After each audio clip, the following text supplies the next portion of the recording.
जय भगवान श्री कृष्ण जी। भगवान और आप चैनल के अत्यंत प्रिय श्रद्धालु भक्तों, होली का पर्व जोर शोर से चल रहा है।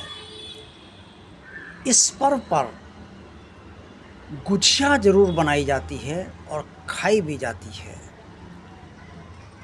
बाकी अन्य सब काम होते हैं, रंग भी खेला जाता है, होली होली की पूजा भी की जाती है। लेकिन जब तक गुजिया ना खा ली जाए तब तक होली समझ में नहीं आती है कि होली का त्यौहार है भी या नहीं। और ये बहुत पुरानी परंपरा हमारे यहाँ की है, कई सौ वर्ष पुरानी है।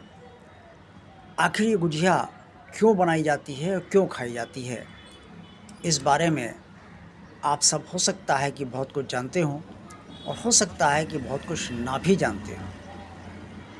कई लोगों का ऐसा मानना है कि ये गुजिया, जिसे मिठाई का दर्जा प्राप्त है, यानी कि मिठाई मानी जाती है, ये हमारे देश की मिठाई नहीं है, बल्कि तुर्की में ये बनाई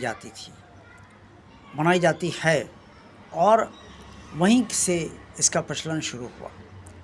अब ये कितना सत्य है कितना असत्य है ये तो नहीं बताया जा सकता, लेकिन कुछ विद्वानों का ऐसा मत है।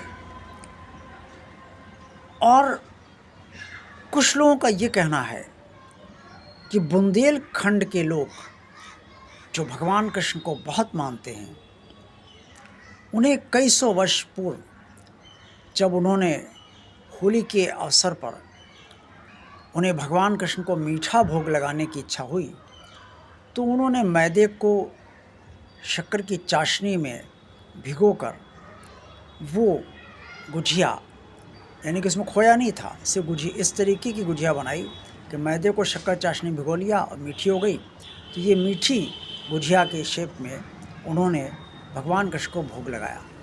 तब से इसका चलन शुरू। ब्रज में आज भी राधा रमण मंदिर में भगवान कृष्ण को गुजिया का भोग और चंद्रकला का भोग लगाया जाता है। इन सब से गुजिया धीरे धीरे बुंदेलखंड से निकलकर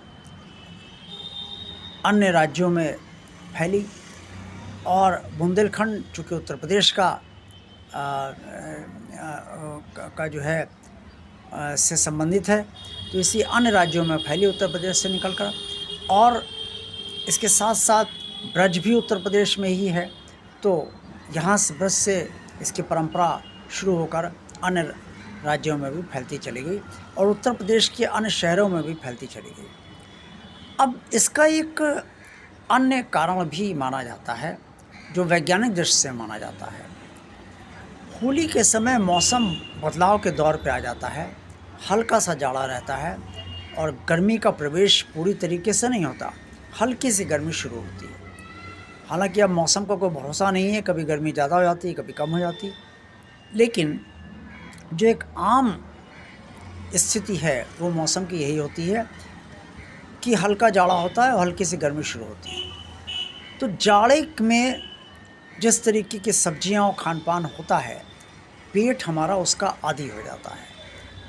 और गर्मी के मौसम आने में निसंदेह पेट पर काफ़ी जोर पड़ता है, क्योंकि गर्मी का मौसम खाने की दृष्टि से कोई बहुत अच्छा उस तरीके का नहीं होता जिस तरीके से जाड़े में होता है। जाड़े में आप जितना खाए पिएंगे हजम हो जाएगा, लेकिन गर्मी में दिक्कत हो सकती है। तो इसलिए ये जो मैदे की गुजिया बनती है, खोया उसमें भर के जो गुजिया बनती है, वो इसलिए मैदे के साथ बनाई जाती है, खोए के साथ, ताकि पेट थोड़ा सा आदी हो कुछ भारी खाने का और कुछ गरिष्ठ खाने का, क्योंकि मौसम अब जो आ रहा है वो गरिष्ठता का ही मौसम आ रहा है। क्योंकि गर्मियों में जितनी भी सब्जियां होती हैं वो सब के सब, ज़्यादातर सब्जियां गरिष्ठ ही होती हैं, ये लौकी वगैरह को छोड़कर।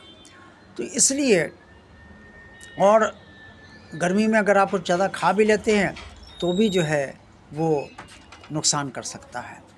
इससे ये वैज्ञानिक दृष्टि से, यानी कि मेडिकल साइंस की दृष्टि से ये भी जो है माना जाता है कि इसीलिए गुजिया जो है वो ये खाई जाती है, और इसीलिए इसका चलन जो शुरू हुआ। लेकिन धार्मिक मान्यता अलग है, लोक मान्यता अलग है, जनश्रुति की स्थिति अलग है, और जो इतिहास की बात है कि तुर्की से इसका चलन शुरू हुआ, वो सब अलग है। कुल मिला के मान्यता कुछ भी हो, जनश्रुति कुछ भी हो, इतिहास कुछ भी कहे, मेडिकल साइंस कुछ भी कहे, वैज्ञानिक कारण कुछ भी हो, लेकिन होली का पर्व बिना गुजिया के फीका ही लगता है और नीरस लगता है। इससे आप तो मैदे के भीतर खोए से भरी ये गुजिया खूब आनंद के साथ खाइए और होली का पर्व मनाइए।